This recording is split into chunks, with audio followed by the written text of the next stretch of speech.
Cerita kali ini masih melanjutkan cerita yang kemarin, yakni Pesugihan Siluman Ular yang ditulis oleh SM Sudiro. Bagi yang ingin membacanya secara langsung bisa kunjungi link yang ada di deskripsi. Dan ini dia kelanjutan ceritanya. Sementara Tante Mira pergi ke bandara, Agung dan Mai pergi ke rumah Akung dan Utinya. Sedangkan Mas Baskoro, suami Tante Mira, mengerahkan bodyguardnya ke rumahnya si Agung, yakni di rumahnya Akung dan Utinya. Sekitar 30 menit perjalanan, sampailah sudah Agung dan Mei di rumah Akung dan Uti. "Pak, tolong tunggu di sini dulu ya. Saya ada kepentingan sebentar. Nanti saya masih mau sewa mobil Bapak. Soal bayaran tenang aja. Insya Allah saya gak akan mengecewakan Bapak." "Siap, Bu." Mendengar Agung dipanggil ibu, Mei pun sontak terkikik mendengarnya. "Ayo Mah, kita turun. Hati-hati nanti Mama jatuh." Agung membalas ejekan Mei dengan pura-pura bersikap seorang anak yang sangat perhatian dengan mamanya. Sopir travel hanya tersenyum melihat keakraban ibu dan anak gadungan itu. Dengan hati-hati, Agung membimbing Mei keluar dari mobil, seolah Mei adalah orang tua yang sudah sangat renta. Akung dan Uti yang sedang duduk santai di teras menikmati kopi dan pisang rebus, merasa asing dengan kedatangan Agung dan Mei. "Mohon maaf, ibu-ibu ini pada mau cari siapa ya?" tanya Agung dengan bahasa daerah halus. Agung langsung mencium tangan kedua orang yang sangat dia sayangi dan yang sudah sangat berjasa dengannya. "Agung, Uti, ini Agung dan ini pacar Agung namanya Mei. Maaf, Agung menyamar. Jadi bagaimana? Apakah Agung dan Uti sudah mempersiapkan semuanya? Detik ini juga kita harus segera pergi. Nanti Agung akan ceritakan semua dengan detail setelah kita menemukan tempat yang aman." Mei melirik Agung dengan tatapan penuh tanya. Mei gak tahu kalau Agung diam-diam sudah mempersiapkan semuanya. Merasa diperhatikan, Agung langsung memberitahukan si Mei bahwa tadi waktu nelpon, Agung sudah menyuruh Agung dan Uti untuk siap-siap. Tapi Agung gak menceritakan semua masalahnya, takut Agung dan Uti menjadi kaget. "Oh alale, jadi ini kalian toh. Yo wes ayo kita berangkat sekarang. Bu sampai sudah kunci semua pintu dan jendela kan? Dan semua persiapan gak ada yang ketinggalan kan?" "Sampun Pak semua sudah dipersiapkan." Agung dan Uti hanya membawa tas kecil berisi baju ganti 2 setel. Tak lupa dibawanya semua tabungan dan juga perhiasan mereka. Mereka berempat pun langsung menuju mobil. Dan setelah mereka masuk ke mobil, sang sopir langsung menjalankan mobilnya. "Kita kemana, Bu?" tanya sopir sebab dia belum dikasih tahu kemana mereka akan pergi. Setelah Agung memberitahu alamat yang dituju, sang sopir pun mengangguk.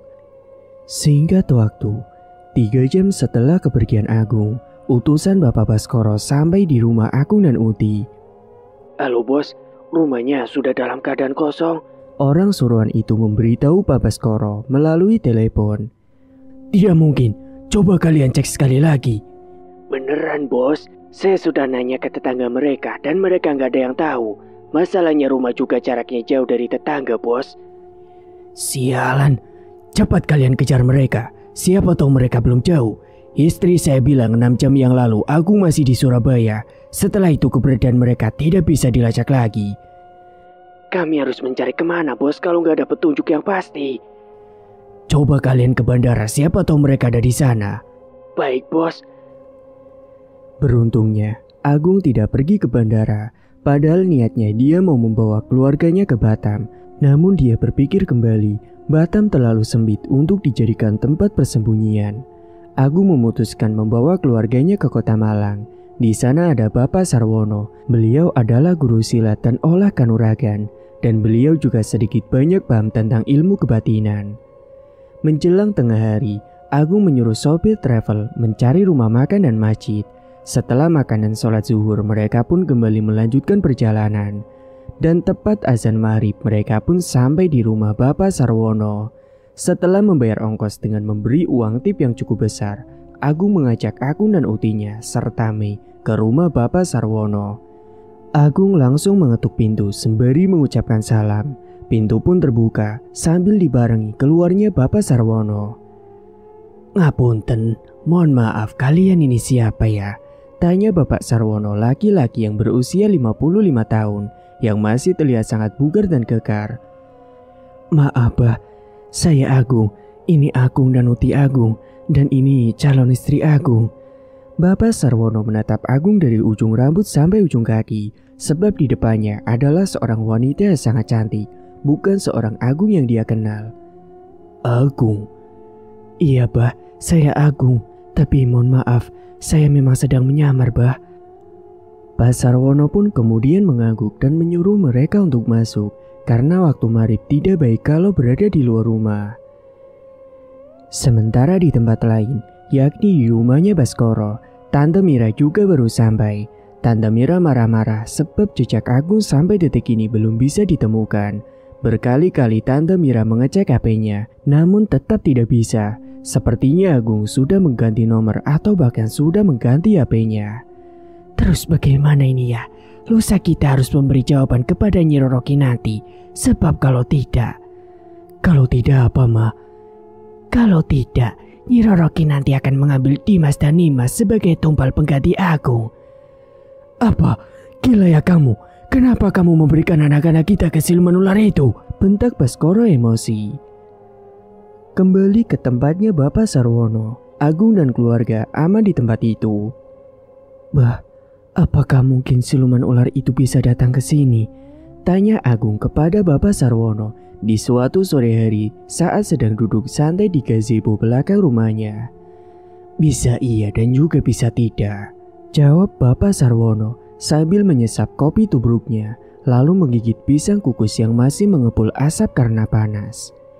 Minyak goreng mahal jadi yo dikukus saja malah lebih sehat kan. Tapi sampean iki kebiasaan hidup di kota apa doyan pisang rebus Agung yang ditanya hanya melirik Bapak Sarwono. Batin Agung kala itu, dia nanya serius soal siluman ular. Namun kenapa malah membahas minyak yang mahal yang tak ada sangkut pautnya sama sekali. Sudah, aku tahu arti lirikan matamu itu Memang tenan minyak mahal, tapi ya sudahlah, kita nikmati saja. Tadi kamu nanya apa Jawab Abah yang semakin melenceng dari pertanyaan Agung yang tadi dia ajukan. Itu loh Bah, kira-kira siluman ular tadi bisa menemukan saya nggak? Maksudnya bisa jadi bisa nggak itu apa Bah? Begini Yole, bisa jadi kesini itu maksudnya kalau siluman ularnya kelas pembantu. Maksudnya bukan rajanya, dia mungkin kesini. Kalau tidak ya mungkin si ceconguknya bosmu itu. Siapa nama bosmu? Bapak Baskoro dan Ibu Mira Bah. Nah kui, paling yang kesini ya orang-orang itu. Tapi bukan mereka yang kesini. Karena akan berakibat fatal kalau mereka yang kesini. Fatal? Fatal gimana Bah? Maksudnya kalau pesugihan itu diketahui oleh banyak orang, maka hidup dia akan hancur. Oh, begitu ya Pak? Ya begitulah kesimpulannya Jadi nanti kita sama-sama sholat hajat. Kamu sholat taubat, sholat hajat, dan jangan lepas wudhu. Nanti aku akan kasih amalan yang harus kamu lakukan. Semoga Gusti Allah melindungimu. Nggih Pak, baik. Ya wes ayo, ini sudah mau surup, kita masuk aja. Mulai sholat maghrib ini, kamu akan beri amalan. Sementara di tempat lain, yakni di kediaman Baskoro. Bagaimana? Apakah kalian sudah menemukan mereka? Bentak Nyi Roro Kinanti di dalam kamar pemujaan Baskoro.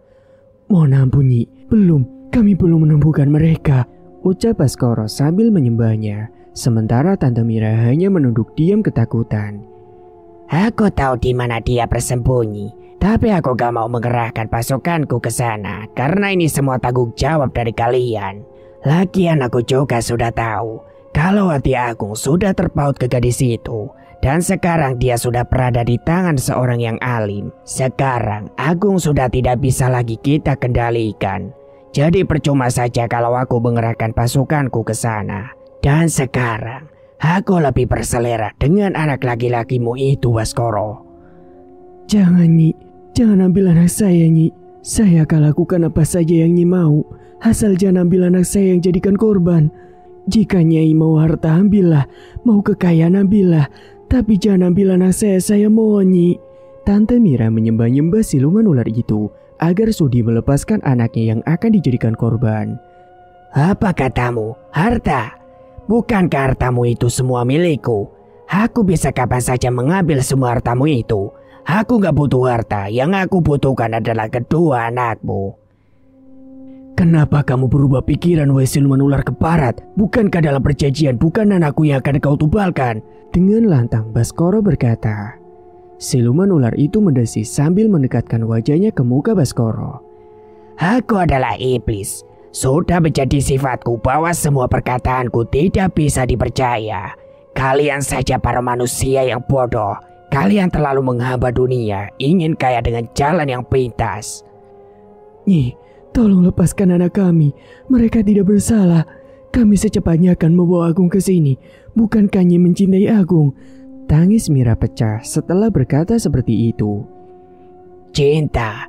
Bagi seorang iblis mana ada cinta? Sebab iblis tidak punya hati. Justru kamulah yang mencintai Agung, bukan aku. Baskoro, perlu kamu ketahui, istrimu juga mencintai Agung.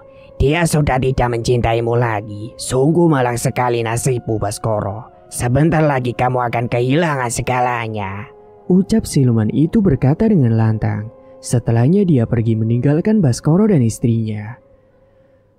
Apa yang diucapkan itu tidak benar, Pak. Aku tidak mencintai Agung. Tante Mira ketakutan. Dia berkata sambil menggenggam kedua tangan suaminya. Tatapan mata Tante Mira terlihat sangat pilu. Pergi dari hadapanku dan cepat pergi tinggalkan aku. Seumur hidup, Baskoro baru kali ini dia membentak istrinya. Hati dia hancur lebur, istri yang sangat dicintai, yang karena cinta itulah dia mengambil jalan yang salah. Namun istrinya itu jugalah yang menghancurkan hatinya. Hati Tante Mira sangat pilu dan sakit. Jujur dia mengakui dia mencintai si Agung. Hati dia sakit sebab Agung kini mengkhianati. Dan sekarang hati Mira semakin hancur oleh bentakan suaminya sendiri.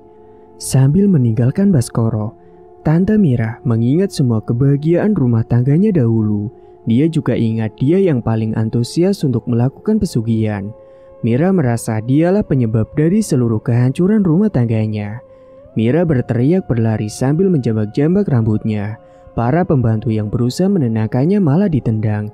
Bahkan petugas keamanan rumah yang bertubuh tinggi juga tegap, tidak kuat melawan Mira yang sedang berontak. Mira merasa hancur, begitu juga dengan Baskoro. Dan sejak kejadian itu, kehidupan Mira dan Baskoro menjadi semakin hancur. Apalagi setelah rumah makan di Pulau Bintan dan Batam terbakar tanpa sebab. Bahkan para karyawan di sana berkata sering diteror oleh kehadiran ular yang besar, menjadikan kedua rumah makan itu menjadi tutup total. Baskoro dan Tante Mira juga sudah tidak satu rumah lagi. Entah kemana Baskoro pergi, Tante Mira tidak bisa menghubungi dirinya lagi, sebab seluruh media miliknya diblokir olehnya. Mendapatkan kejadian pahit yang bertubi-tubi membuat Tante Mira semakin berada di titik terlemah. Tante Mira yang dulu cantik, energik, selalu ceria dan memiliki banyak teman, sekarang menjadi wanita yang sangat menyedihkan. Tidak ada lagi senyum manisnya, tidak ada lagi canda tawanya. Meskipun beberapa teman datang untuk memberikan motivasi, namun semua itu tidak bisa memberikan kekuatan untuknya. Malam ini adalah malam purnama, di mana setiap malam purnama Nyi Roro Kinanti akan datang menemui Tante Mira untuk mengajak Agung bercinta. Pintu kamar pun diketuk dengan pelan. Masuk. Dengan malas, Tante Mira mempersilakan. Suara dari pintu terbuka membuat Tante Mira menoleh. Dia memperhatikan Bo Ija, wanita kepercayaannya, masuk ke kamar. Bo Ija sangat sedih melihat majikannya yang terlihat begitu berantakan. Mohon maaf, Bu. Nanti malam adalah malam purnama. Ini saya sudah mempersiapkan kembang setaman untuk pemandian Ibu. Mendengar kata purnama, wajah Tante Mira langsung menegang. Iya, dia ingat ritual apa yang biasa dia lakukan sebelum menjelang tengah malam di bulan purnama. Dia juga ingat, sampai detik ini, Agung belum juga ditemukan. Tante Mira juga belum mempersiapkan calon tumbal yang baru. Pergi kau, cepat pergi dari sini. Dengan kasar, Tante Mira mengusir Bo Ija.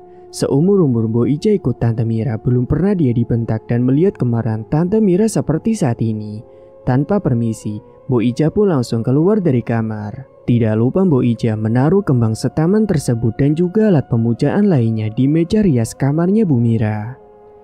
Seperginya Mbok Ija, Tante Mira duduk termenung. Dia pasrah dengan apapun yang akan terjadi nanti malam.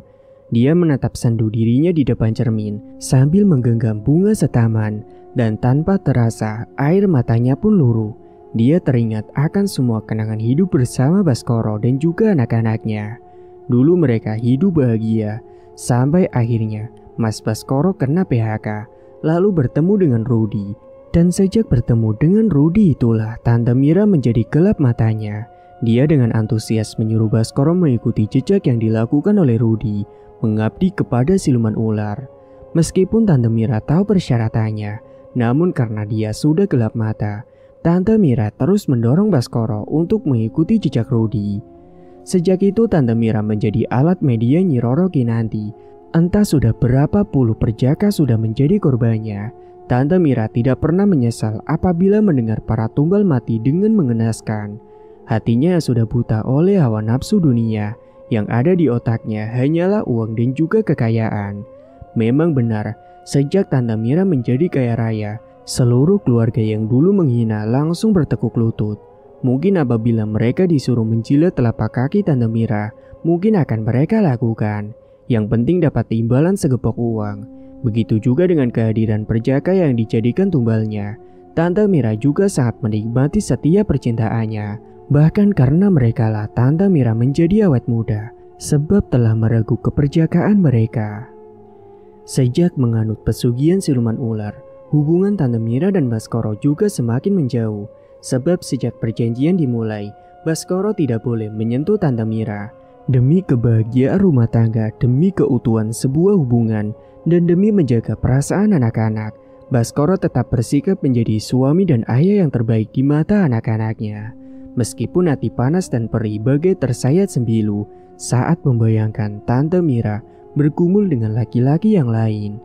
Baskoro tetap berusaha tegar dan berpikir semua demi kebahagiaan anak istrinya. Akhirnya Baskoro sebagai laki-laki yang normal hanya bisa mencari kepuasan dengan membayar wanita yang rela menjual dirinya demi beberapa lembar rupiah. Mengenang semua itu, Tante Mira tidak bisa menahan tangisnya. Dia rindu Baskoro yang dulu, rindu akan kehidupan rumah tangganya yang dahulu. Namun kini nasi sudah menjadi bubur, Baskoro sudah pergi entah kemana. Jarum jam menunjukkan pukul 22:20. Tante Mira masuk ke kamar mandi. Dia mengisi bathtub dengan air hangat dan setelah itu menaburkan kembang setaman dan ramuan lainnya. Aroma bunga-bunga segar menguar ke seluruh ruangan, membuat pikiran sedikit rileks. Setelah ritual mandi selesai, Tante Mira pun masuk ke kamar, lalu menjalani proses ritual lainnya. Prosesi kali ini dilakukan Tante Mira dengan perasaan yang sulit diartikan. Dia pasrah apapun yang akan terjadi nanti dia akan menerima. Karena Tante Mira merasa hidupnya sudah tidak berarti lagi. Di atas karpet merah, bertabur bunga mawar, Tante Mira duduk bersemedi menunggu kedatangan Nyi Roro Kinanti. Mulutnya komat kamit membacakan sebuah mantra. Padahal dulu saat hubungan Tante Mira dan Nyi Roro Kinanti baik-baik saja, tidak perlu Tante Mira membaca mantra, siluman ular itu akan datang dengan sendirinya. Tiba-tiba hembusan angin dingin menerobos masuk lewat ventilasi kamarnya. Horden kamar menari-nari tertiup angin yang makin kesini menjadi semakin kencang. Aura mistis pun semakin kentara. Jantung Tante Mira berdegup lebih kencang dibanding biasanya. Matanya juga terpejam sangat rapat. Sungguh dalam hatinya dia begitu ketakutan, bagaikan sedang menunggu hakim yang akan mengadili dengan cara yang kejam. Pusaran asap berwarna putih masuk melewati jendela yang sengaja dibuka. Lalu asap putih itu bergulung-gulung bagaikan angin puting beliung. Di tengah asap putih itu nampak seekor ular besar berkepala manusia. Dengan tatapan matanya yang tajam, dia seolah akan menguliti Tante Mira yang masih terus memejamkan matanya. "Kamu masih berani memanggilku? Apakah kamu sudah mempersiapkan tumbalnya?" Ucap Nyi Roro Kinanti tanpa basa-basi. Mendengar suara bentakan Nyi Roro Kinanti sontak membuat Tante Mira langsung membuka matanya. "Ampun Nyi, mohon ampun, saya belum bisa menemukan Agung." "Aku datang bukan untuk mencari Agung, Aku juga sudah tidak menginginkan anak itu lagi. Jadi mana tumbal yang akan kamu persembahkan untukku? Ampun Nyi, beribu-ribu ampun. Saya belum mempersiapkan tumbal barunya, ucap Tante Mira menunduk. Dia tidak berani menatap Nyi Roro Kinanti. Lancang sekali kamu berani memanggilku datang ke sini tanpa memberikan tumbal apapun. Jadi begini balasanmu untukku. Ingat perjanjian kita, Mirna. Kalau kamu tidak bisa memberi aku tumbal lagi, maka anak-anakmu lah yang akan menggantikannya. Anak perempuanmu akan menjadi dayangku, sedangkan anak lelakimu akan menjadi suamiku. Mereka akan kekal bersamaku di istana. Jangan Nyi, jangan ambil anak-anakku. Beri aku kesempatan untuk mendapatkan tumbal yang baru. Mohon Tante Mira kepada Nyi Roro Kinanti. Baiklah, namun tumbal kali ini aku tidak mau yang sembarangan. Aku punya satu syarat untukmu, yaitu Perjaka. Dia masih muda, gagah, perkasa dan juga tampan. Dan masih ada satu tambahan lagi. Dia harus yang berdarah biru sebab aku ingin mendapatkan keturunan yang mumpuni. Dan untuk mencapai tujuanku itulah aku membutuhkan Perjaka yang masih berdarah biru. Dan ingat, besok malam tumbal itu harus ada. Kalau tidak, seluruh harta kekayaan yang kamu miliki akan aku ambil. Begitu juga dengan kedua anakmu. Tante Mira tercengang mendengarkan ucapan Nyi Roro Kinanti. Kemana dia akan mencari Perjaka berdarah biru? Gak mungkin dia akan menculik anak raja. Karena selama ini yang dia ambil untuk tumbal adalah para calon karyawannya. Lantas bagaimana dan dengan cara apa agar dia bisa mendapatkan Perjaka berdarah biru? Ampun Nyi, syarat yang Nyi berikan sangatlah berat. Kemana saya akan mencari Perjaka seperti yang Nyi inginkan? Itu bukan urusanku. Dan ingat semua akibat yang akan kamu terima apabila keinginanku tidak kamu turuti, ucap Nyi Roro Kinanti. Kemudian dia pergi menghilang dengan sendirinya. Lemah sekali rasanya tubuh Tante Mira mendengar semua ancaman siluman ular itu. Dia gak sanggup berpikir kembali, otaknya juga sudah buntu. Tenaganya sudah habis terkuras akibat beberapa permasalahan yang dia alami beberapa hari ini. Dengan langkah gontai, Mira mengambil handphone yang berada di atas nakas, lalu mendial nomor yang selalu dia hubungi. Ya, dia melakukan vid call dengan kedua anaknya. Ada apa Bu? Tumben malam-malam telepon, ucap Dimas yang berada di seberang sana. Anak-anak Tante Mira belum tahu dengan keadaan yang menimpa keluarganya. Tante Mira sengaja menutupi semua itu demi kebaikan mereka, apalagi mereka sedang kuliah di luar kota. Apakah kalian berdua baik-baik saja di sana, Nak? Mana adikmu? Apakah dia sudah tidur? Sudah Bu. Ibu kenapa tumben nelpon tengah malam? Ayah mana? Ibu sedang di Jawa atau di mana? Ibu kangen aja, Nak. Ibu di Jawa. Jaga diri kalian baik-baik ya. Ibu nitip adikmu, kalau ada hal aneh jangan lupa bicara sama ibu. Loh, kok ibu tahu kalau akhir-akhir ini kami mengalami hal aneh? Jawab Dimas penasaran. Mendengar ucapan anaknya, jantung Tante Mira berdegup sangat kencang. Memangnya kejadian apa yang kalian alami? Sejak beberapa hari kemarin, kami merasa sering diikuti ular, Bu. Dan bayangan mereka ada di mana-mana. Bahkan dalam mimpi pun mereka hadir. Anehnya bukan Dimas saja yang mengalami, tapi Dimas juga, Bu. Ular itu ngapain? Apakah mereka menyakiti kalian? Tidak, Bu. Mereka tidak menyakiti kami. Namun tiba-tiba saja pas Dimas sedang duduk, tiba-tiba ada ular besar datang. Pas mau dipukul, mereka malah menghilang. Sementara di dalam mimpi, Dimas bermimpi diajak ke istana yang megah. Di sana seperti ada pesta meriah. Namun anehnya mimpi kami semua sama loh, Bu. Mendengar hal itu membuat napas Tante Mira seolah berhenti. Sudah Nak, kalian gak usah takut.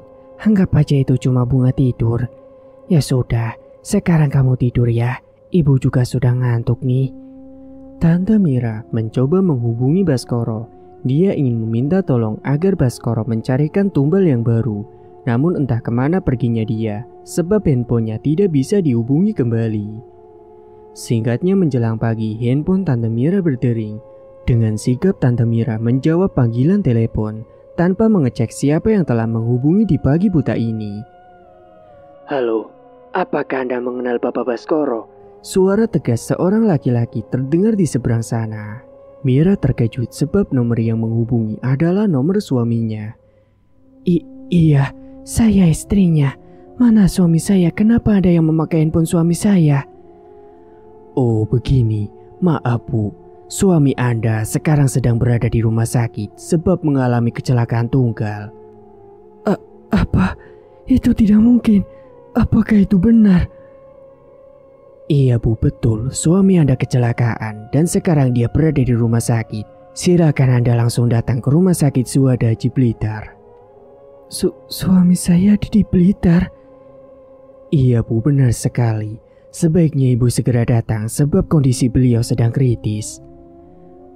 Baik Pak, terima kasih atas informasinya.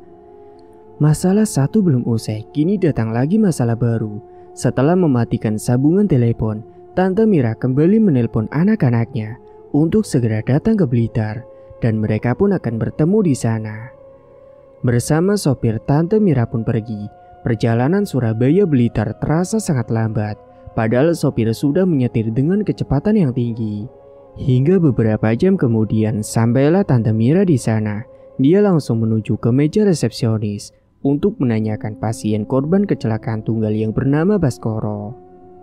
Singkatnya, setelah menemukan ruangan yang disebutkan, Tante Mira langsung menuju bangsal rumah sakit yang berisi tubuh Baskoro di situ.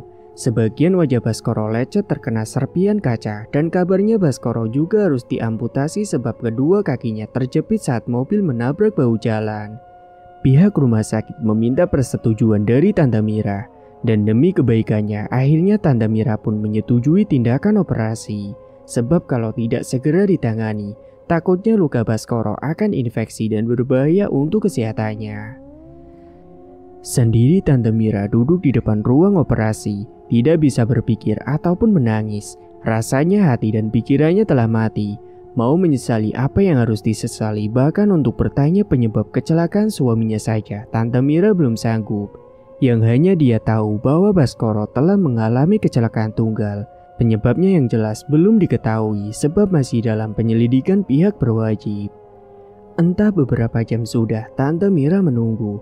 Rasanya waktu berjalan sangat lama. Anak-anaknya yang ditunggu juga belum datang. Padahal mereka kuliah di Malang, harusnya siang ini mereka sudah sampai. Bu Mirna, minum dulu. Ini saya belikan teh hangat dan beberapa kue. Dari pagi ibu kelihatannya belum makan ataupun minum. Saya takut nanti ibu malah sakit, ucap sang sopir memberi perhatian. Saya nggak haus juga tidak lapar. Kamu makan saja. Saya sudah makan dan minum, Bu. Mira melirik bungkusan yang diberikan oleh sang sopir, lalu mengambilnya. Lalu Tante Mira pun meneguk teh manis dan memakan satu potong roti sobek. Singkat waktu, jam 17.20, akhirnya pintu ruang operasi dibuka. Terlihat para suster keluar membawa suaminya. Tante Mira mengikuti mereka dari belakang. Alhamdulillah, operasi berjalan lancar. Namun pasien tadi sempat kehilangan banyak darah. Kebetulan di rumah sakit golongan darah O untuk pasien sedang kosong. Jadi segera ibu ke PMI untuk mencari darah yang sesuai dengan darah golongan pasien. Kembali Tante Mira bagai dipukul sebuah palu. Kepalanya sakit mendengar semua penjelasan itu. Di saat seperti ini dia benar-benar merasa semua hartanya sudah tidak ada gunanya. Akhirnya dengan langkah gontai, Tante Mira pun mengajak sang sopir mencari gedung PMI. Malang tidak dapat ditolak, untung tak dapat diraih. Kebutuhan darah sebanyak 4 kantong, hanya Tante Mira dapatkan 1 kantong. Mbak, tolonglah, carikan saya 3 kantong lagi. Seberapapun harganya akan saya bayar, Mbak. Meskipun 1 kantong seharga 100 juta, saya sanggup bayar, Mbak. Sebab saya nggak tahu lagi harus mencari kemana. Darah saya B, yang dibutuhkan suami saya darah O. Tolong Mbak carikan darah untuk suami saya, tolong. Mohon Tante Mira kepada petugas PMI, tapi mau gimana lagi, kenyataannya memang stok darah tidak ada. Semahal apapun harganya yang akan Tante Mira bayar, tetap saja pihak PMI tidak bisa memberikan. Pihak PMI juga tidak bisa membantu mencari donatur agar mau menyumbangkan darahnya. Lemas dan pasrah juga ingin menyerah, itu yang sedang Tante Mira rasakan. Dengan wajah kusutnya, Tante Mira mengajak sang sopir untuk kembali ke rumah sakit. Sabar Bu, siapa tahu anak-anak ibu bisa menyumbangkan darahnya. Hah, iya benar sekali Pak. Ayo cepat kita ke rumah sakit, siapa tahu mereka sudah sampai di sana. Dan singkatnya sesampainya di rumah sakit, Dimas dan Ima sudah menunggu, namun setelah ditanya soal donor darah, mereka menjawab bahwa mereka sudah dicek oleh pihak rumah sakit. Sayangnya darah Dimas rendah sedangkan darah Dimas terkontaminasi narkoba. Jadi kedua anaknya pun tidak bisa membantu. Tubuh Tante Mira seketika luruh di lantai, membayangkan nasib suaminya, memikirkan anak yang dibangga-banggakan. Hingga dengan gelap mata dia mengikuti pesugihan. Ternyata anaknya malah pemakai narkoba. Ingin marah pada siapa? Kenyataannya selama ini sejak bisnis kuliner Tante Mira ada di mana-mana, dia sama sekali tidak pernah memperhatikan anak-anaknya. Yang Tante Mira lakukan hanya memberi uang dan uang saja, tetapi tidak perhatian. Kalau tidak begini saja Bu, saya akan mencoba meminta tolong ke orang sekitar rumah sakit. Siapa tahu di antara mereka ada yang bersedia mendonorkan darahnya, ujar sang sopir memberi solusi yang langsung disetujui oleh Tante Mira. Dan singkat cerita, atas bantuan bapak sopir, 4 kantong darah yang dibutuhkan pun akhirnya tercukupi. Setelah mendapatkan transfusi darah, Baskoro pun sudah bisa diajak bicara. Kenapa Papa bisa kecelakaan tunggal, Pak? Anak buah Nyi Roro Kinanti yang melakukannya, Bun. Jawaban Baskoro membuat nyali Tante Mira menciut, apalagi malam ini adalah malam yang seharusnya dia menyerahkan tumbalnya. Bagaimana bisa dia mendapatkan tumbal sedang dari tadi dia hanya fokus memikirkan kesembuhan suaminya. Bun, tadi malam adalah malam purnama. Apakah dia datang? Sudahlah, ayah gak usah mengkhawatirkan masalah itu. Sekarang ayah fokus untuk pemulihan saja. Biar masalah dia bunda yang menghadapi dan menanganinya. Apakah dia tadi malam datang, Bun? Kembali Baskoro bertanya, kali ini dengan suara yang penuh penekanan, membuat Tante Mira sedikit menjadi kaget, sebab baru kali ini Baskoro membentaknya. Iya Mas, tadi malam dia datang, namun semua baik-baik saja. Masalah malam purnama sudah bisa bunda tangani. Syukurlah kalau begitu. Mana anak-anak? Ayah kangen dengan mereka. Ayah ingin tidur ditemani mereka. Tante Mira kemudian memanggil kedua anaknya, menyuruh mereka untuk menemani ayahnya. Terlihat tawa dan senyum ceria di setiap obrolan mereka bertiga. Dan melihat hal itu, hati Tante Mira bagai disayat sembilu, sakit dan sangat perih. Dia membayangkan bagaimana nanti kalau siluman ular itu datang ke sini dan mengambil anak-anaknya. Tante Mira melirik jam yang berada di pergelangan tangannya. Jarum jam menunjukkan angka 23 lebih 45 menit. Itu menandakan 15 menit lagi siluman ular itu akan datang. Semoga saja dia nggak tahu kalau Baskoro dan keluarganya ada di sini.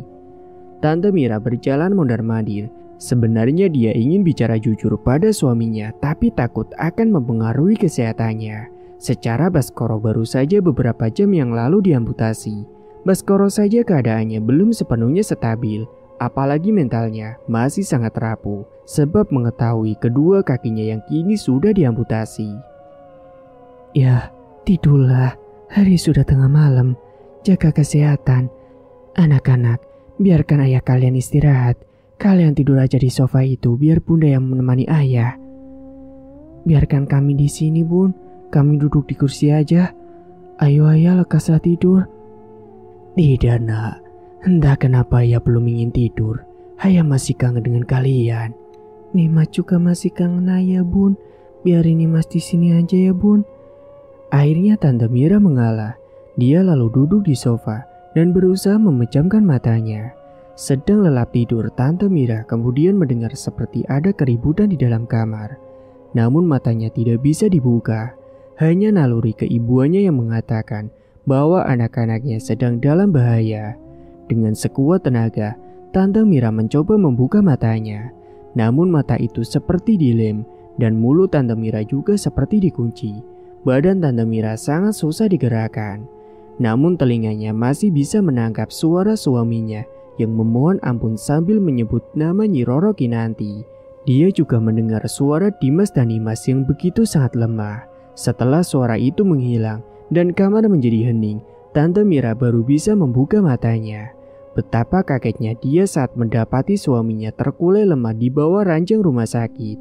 Darah tercacar di mana-mana, di mana darah itu berasal dari akibat luka operasi dan selang infus yang tercabut. Ayah, apa yang terjadi? Jerit Tante Mira. Mereka telah membawa anak-anak kita. Mendengar hal itu, Tante Mira pun langsung syok dan bertanya kemana sosok itu membawa anaknya pergi. Namun yang ditanya malah diam saja. Setelah memberitahu perihal anak-anak, Baskoro langsung terkulai lemas. Tante Mira kemudian berteriak histeris, berlari mencari suster yang jaga. Saat suster jaga memeriksa Baskoro, ternyata Baskoro sudah meninggal dunia, dinyatakan meninggal akibat serangan jantung. Dan singkat waktu, 3 hari setelah kematian Baskoro, Tante Mira mendapat kabar kalau 3 rumah makannya terbakar akibat konsleting aliran listrik. Mau tidak mau Tante Mira pun harus mengeluarkan uang untuk kompensasi karyawan yang berjumlah puluhan itu. Belum juga masalah kebakaran itu selesai, timbul masalah baru. Hotel yang dia miliki kocar-kacir akibat teror ular-ular yang masuk ke dalam hotel. Menerima masalah yang bertubi-tubi membuat kejiwaan Tante Mira merasa terganggu. Dan mungkin tingkahnya sedikit mencerminkan orang yang sudah gila. Sementara di tempat lain, di mana Agung dan keluarganya tinggal, Mei selalu menjerit-jerit seperti kesurupan. Dia selalu berusaha ingin membunuh Agung. Setelah Mei diruqyah, akhirnya terjawab sudah yang merasuki Mei adalah utusan dari Nyi Roro Kinanti. Dari situ terungkaplah sudah bahwa selama ini Agung dijadikan tumbal pesugihan. Namun Agung tidak memiliki perjanjian apapun dengan kerajaan siluman ular. Dan dengan bantuan ustadz gurunya, Agung pun akhirnya bisa terlepas dari ikatan tumbal itu. Singkat cerita, 3 tahun kemudian. Sayang, lihat itu, sepertinya aku mengenali wanita itu, ucap Mei kepada Agung saat dia sedang bersantai di taman bersama Agung dan juga anak mereka. Ya, sejak kejadian waktu itu, Agung langsung menikahi Mei. Dan Mei pun menerima apapun keadaan masa lalu Agung. Karena Mei percaya Agung hanyalah seorang korban kejahatan. Dan semua yang dilakukan hanyalah akibat dari guna-guna. Wanita mana sayang? Itu loh sayang yang sedang duduk di sana. Ayo coba kita samperin. Sepertinya dia itu Tante Mira. Hah? Tante Mira? Masa itu Tante Mira yang? Tanya Agung tidak percaya sebab yang dia lihat adalah perempuan tua berbaju compang-camping, memiliki rambut putih yang gimbal dan kulitnya hitam akibat sengatan terik matahari. Aku yakin itu Tante Mira yang. Coba kita dekati dia. Meskipun keadaan sekarang seperti itu, tapi dari postur tubuh aku yakin kalau itu adalah Tante Mira. Dengan tergesa, Agung segera menggendong Nabila, anak sematawayang mereka.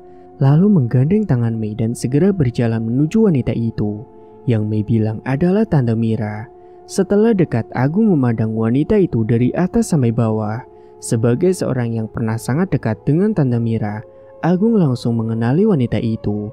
Namun saat Agung dan Mei ingin menyapa Tante Mira, wanita itu langsung berlari ketakutan sambil berteriak dan mencakar-cakar kepalanya. Sudahlah sayang, jangan kejar dia, ucap Agung saat Mei akan berusaha mengejar Tante Mira. Wajah Agung terlihat sangat bias. Dia nggak menyangka Tante Mira yang dulu kaya raya dan sangat cantik, kini telah berubah menjadi seorang gelandangan. Di manakah anak-anak dan suaminya? Apakah mereka tidak peduli lagi dengan Tante Mira? Sayang, apakah kamu ingin menolong Tante Mira? Walau bagaimanapun, Tante Mira itu adalah mantan bosmu. Aku nggak tahu yang. Tapi sepertinya aku tidak ingin menolongnya. Mungkin ini adalah balasan untuk semua perbuatan yang telah dilakukannya. Lalu, apakah kamu masih memiliki dendam terhadapnya yang? Apakah kamu belum bisa memaafkan kesalahannya? Cecar Mei padanya. Aku bukannya belum bisa memaafkan. Jujur saja, aku sudah dengan ikhlas memaafkan segala kesalahannya. Bahkan aku juga mendoakan kebaikan untuknya. Namun mungkin semua itu adalah takdir yang terbaik buat Tante Mira. Semoga saja suatu hari nanti Tante Mira bisa sembuh dan ada orang baik yang mau menolongnya, jawab Agung dengan lirih. Dan orang baiknya itu sepertinya kita, Yang. Mungkin kita dipertemukan dengan Tante Mira karena Allah ingin kita menolong dan menyelamatkannya. Ayo sayang, kita selamatkan Tante Mira, obati dia dan tuntun dia agar menjadi hamba yang mau bertaubat. Mendengar hal itu, Agung menuruti. Lalu mereka pergi ke dinas sosial, meminta bantuan dan mereka juga bertanggung jawab atas seluruh biaya pengobatan Tante Mira. Dan akhirnya kisah ini pun selesai. Semoga bisa diambil hikmahnya. Ambillah dunia secukupnya. Jangan mengambil isi dunia dengan jalan yang batil. Dunia ini hanyalah tipuan. Surga itu pasti, neraka juga pasti. Dan akhir dari perjalanan hidup kita adalah akhirat. Jadi lebih baik utamakanlah akhirat sebab kita akan kekal di dalamnya. Dan sekian. Tak lupa Mang Ripan ucapkan terima kasih kepada KSM Sudiro yang sudah mengizinkan Mang Ripan untuk mengangkat ceritanya. Dan sampai jumpa lagi di cerita-cerita terbaru yang akan Mang Ripan bawakan nantinya.